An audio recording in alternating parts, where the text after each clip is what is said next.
tous, je suis très heureuse de vous retrouver pour une nouvelle édition sur Monaco Info.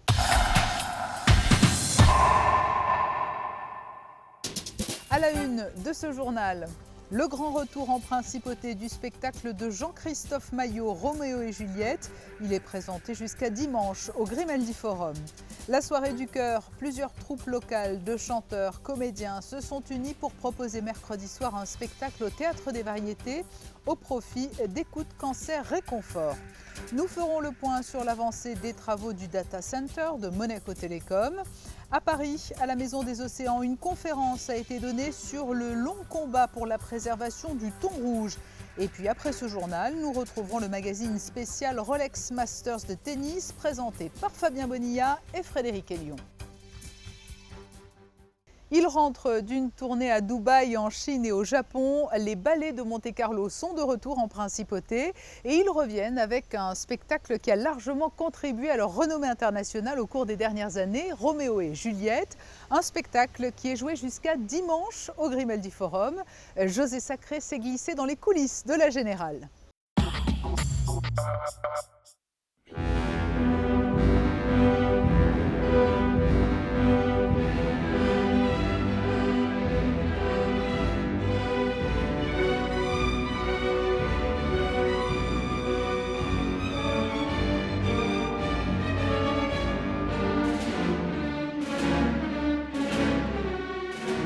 Après des tournées à Dubaï, au Japon, en Chine et en Allemagne, revoici la compagnie des ballets de Monte-Carlo de retour au Grimaldi Forum pour 4 représentations de Roméo et Juliette jusqu'au 19 avril.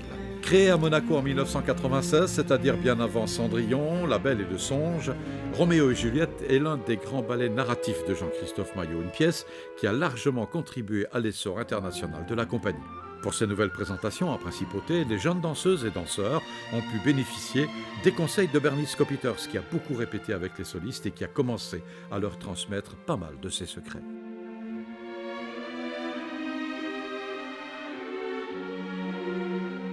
Je pense qu'il y a une espèce de nouvelle fraîcheur, il y a quelque chose de différent. Les danseurs sont différents, cette génération est différente. Je crois qu'ils approchent la danse de manière différente. Et je serais très curieux de voir si certains du public qui a vu cette création en 96, comment ils réagiraient aujourd'hui en la voyant ici.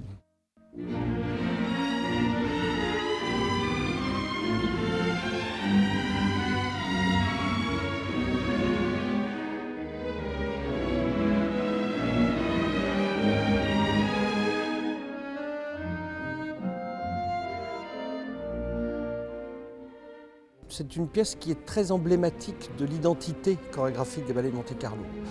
À savoir repenser, revisiter des grands classiques en leur donnant une dynamique contemporaine intemporelle. Je crois que le travail d'Ernest Pignon, de Jérôme Kaplan, de Dominique Driot participe beaucoup à ça. C'est une pièce qui n'est pas située dans le temps, donc quand on la regarde, on s'aperçoit qu'elle peut traverser comme ça, de manière assez extraordinaire, les époques. Et puis, c'est une œuvre universelle. Finalement, je crois qu'on pourra toujours parler d'amour dans 2 siècles. Probablement, on en parlait déjà 3 siècles auparavant. Et cette permanence de ce thème, qui est le thème de Roméo et Juliette, de cet amour sacrifié, de cet engagement total, c'est quelque chose qui parle toujours aux gens et que les gens ont toujours plaisir à revoir et auquel on peut toujours s'identifier. Parce que finalement, on a tous connu un grand amour, surtout le premier.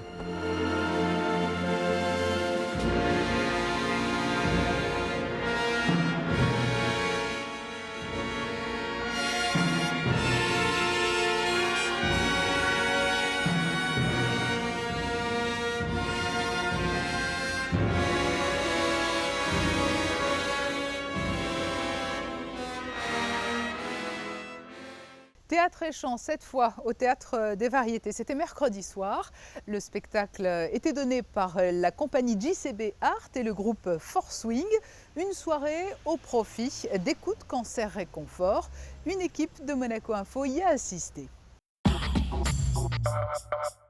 Je suis très contente parce que voilà, je suis remplacée par quelqu'un de valeur, quelqu'un de capable, quelqu'un de calme, quelqu'un de doux. Voilà. Je vous remercie pour elle aussi. C'est la nouvelle présidente de l'association Écoute Cancer Réconfort qui a présenté la soirée. Valérie Barilaro a succédé au début du mois à Adeline Garino. Après le passage de témoins, le spectacle a pu commencer. Une soirée théâtre et chant au profit d'Écoute Cancer Réconfort, une association qui depuis 6 ans apporte un réconfort quotidien aux malades atteints d'un cancer et qui œuvre pour que les patients et leurs familles trouvent le soutien dont ils ont besoin, que ce soit un soutien moral ou financier. Malheureusement, cette maladie touche un peu tout le monde.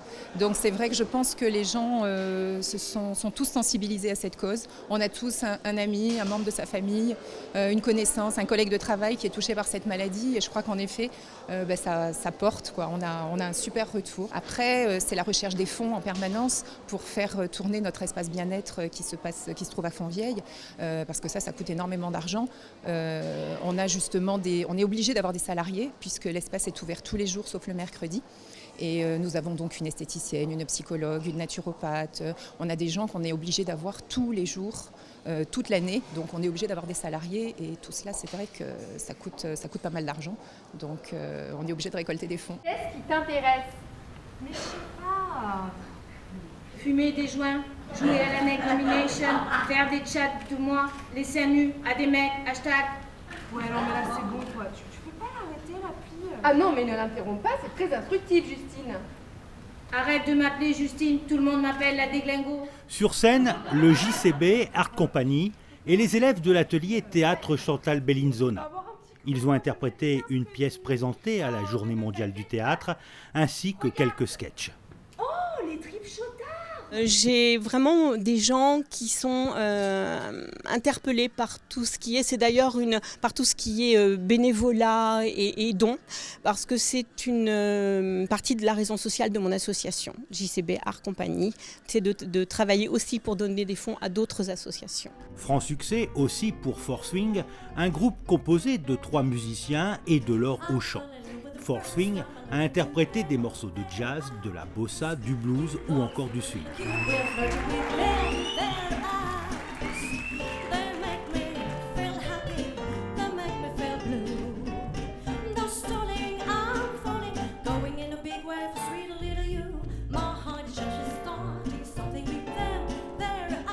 Tous les artistes ont répondu sans sourciller à l'invitation lancée par l'association.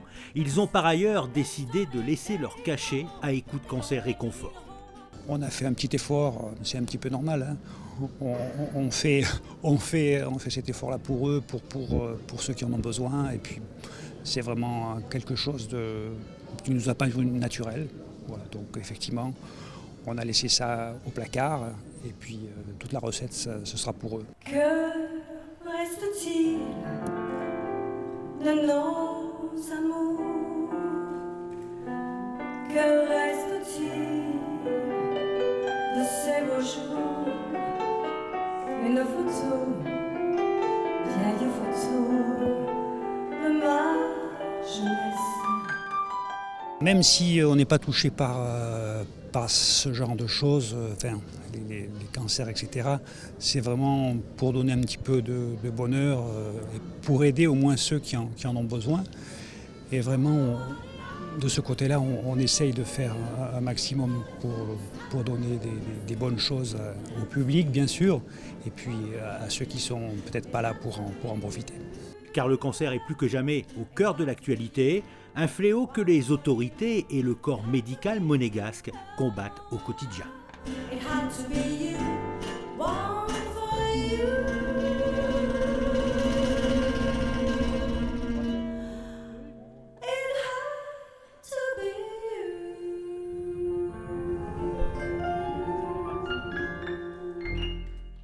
Le chapitre Nouvelles technologies de cette édition avec un nouvel outil pour améliorer la qualité des données informatiques des entreprises.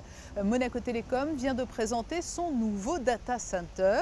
La salle d'hébergement sera située dans le quartier de Fontvieille et sera opérationnelle début juillet 2015.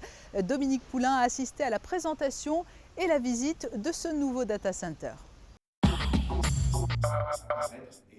Le 3e data center lancé par l'opérateur monégasque a été présenté au cours d'un petit déjeuner débat. dans un hôtel de la Principauté en présence notamment du ministre d'État Michel Roger et de membres de l'Éducation nationale, du CHPG, des travaux publics, de la sûreté publique ou encore du corps des sapeurs-pompiers. Ce nouveau data center de 1000 m² sera installé dans la zone F de Fontvieille, de vastes locaux destinés à héberger les données informatiques que produisent les entreprises, l'administration et les États. Les travaux ont démarré en décembre de l'an dernier et il a été conçu et réalisé par les entreprises monégasques. Monaco Télécom a investi 5 millions d'euros pour sa construction, un coût justifié car nécessaire. Faire appel à ce genre de service devient quasiment une obligation pour les professionnels. C'était indispensable parce que dans la compétition numérique mondiale, dans la compétition économique et numérique mondiale, le fait d'avoir des infrastructures qui permettent de garantir que Monaco est aussi sécurisé pour le numérique, qu'il est sécurisé, qu'il est connu pour être sécurisé pour la vie de tous les jours à Monaco, était devenu quelque chose de nécessaire et d'indispensable.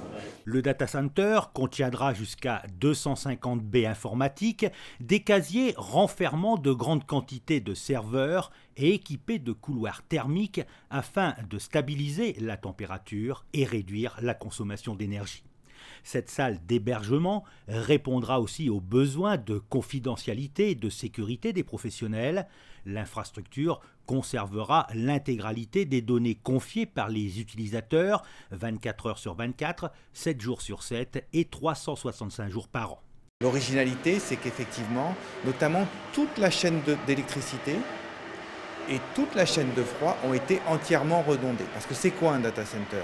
C'est garantir que les ordinateurs qui sont stockés dans cet endroit auront toujours de l'électricité, auront toujours une température constante et auront toujours de la connectivité réseau. Toujours. Et donc pour ça, qu'est-ce qu'on fait? On prend d'abord des équipements extrêmement modernes, première chose, extrêmement sûrs, et deuxième chose, on les duplique.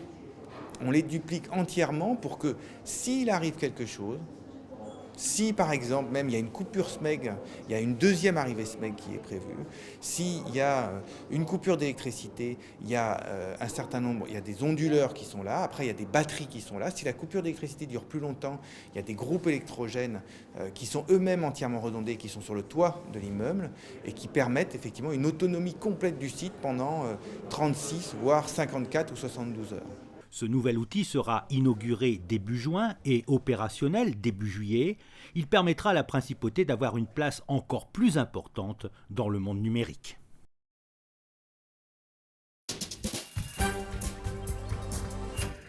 Dans l'actualité toute image, la mise à l'honneur de 4 fonctionnaires de la Direction nationale de la jeunesse et des sports. Ils ont été élevés dans l'ordre des palmes académiques. Il s'agit de Béatrice Augier, Marie-Cécile Moreno, Emmanuel Farino et un homme, Rémi Garossio. Tous 4 ont reçu leur distinction des mains de l'ambassadeur de France à Monaco, Adelin de la Tour du Pin.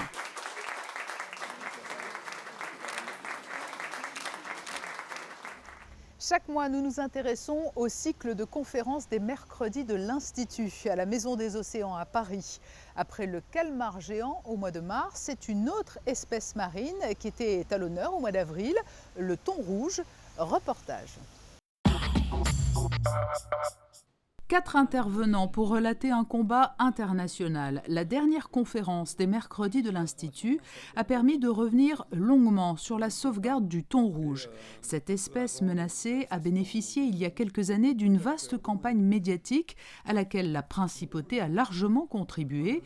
La mobilisation ne s'est pas faite sans difficulté. On cherche toujours à la Fondation Prince Albert II d'être cohérent. On se dit que porter un message à l'international, c'est bien, mais il faut d'abord être exemplaire sur son territoire. C'est ce que nous avons fait, au-delà du soutien que nous avons apporté à ce projet avec le WWF.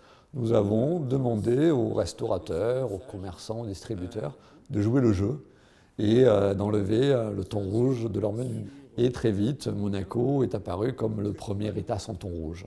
Et là, on a regardé ce qui existait, les organismes qui existaient, qui n'étaient pas toujours efficients. Et on s'est dit, la bonne solution serait de demander l'inscription à l'annexe 1 de la CITES, ce que les ONG demandaient depuis longtemps. mais aucun État n'avait eu le courage de le faire. Monaco l'a fait, et là c'est le début d'une longue histoire avec beaucoup de péripéties, puisque durant les 7-8 mois qui ont précédé cette réunion du mois de mars 2010 à Doha de la CITES, eh bien, il y a eu beaucoup de péripéties et voilà, d'hésitations de la part de certains États. Malheureusement, l'inscription annexe 1 n'a pas été votée, loin de là. Mais par contre, si ça a été un désastre, si on veut, politique, ça a par contre été un succès médiatique. Beaucoup d'obstacles se sont donc élevés, mais cela n'a pas entamé l'engagement de la principauté et les efforts déployés pour contribuer à la sauvegarde de cette espèce.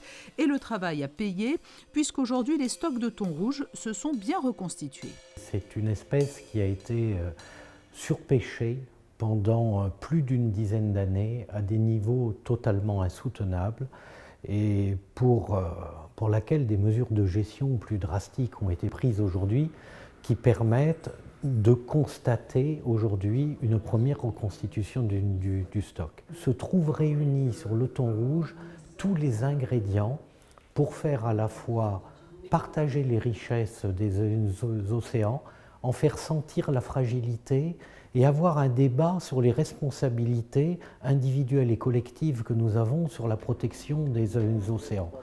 Tout est réuni à propos du thon rouge. Le thon rouge est aujourd'hui le symbole de la mauvaise gestion des pêches, mais bien la preuve qu'avec une volonté politique, la mise en œuvre de plans de reconstitution est possible. Les travaux de recherche sur cette espèce ne vont pas pour autant s'arrêter, car une gestion durable du thon rouge nécessite aussi une meilleure connaissance des populations actuelles. Nous allons passer aux prévisions météo pour les jours qui viennent. Voici les cartes. Ce vendredi, nuages épais et risque de pluie dans la matinée, amélioration dans la journée avec des éclaircies, un vent faible à modéré, temps très doux. Samedi, temps assez ensoleillé dans la matinée, soleil de plus en plus intermittent l'après-midi, peu de vent et des températures agréables. Dimanche, le ciel sera incertain, plus nuageux l'après-midi que le matin, risque d'une averse avant la nuit mais pas d'aggravation importante du temps. Les températures seront proches des normales saisonnières. Lundi, soleil hésitant, persistance d'un risque d'une courte averse, peu de changements au niveau des températures. Voilà pour les prévisions météo. Dans un court instant, la suite de nos programmes sur Monaco Info avec le magazine spécial Rolex Masters de tennis, préparé et présenté par le duo Fabien Bonilla, Frédéric Elion. À très bientôt.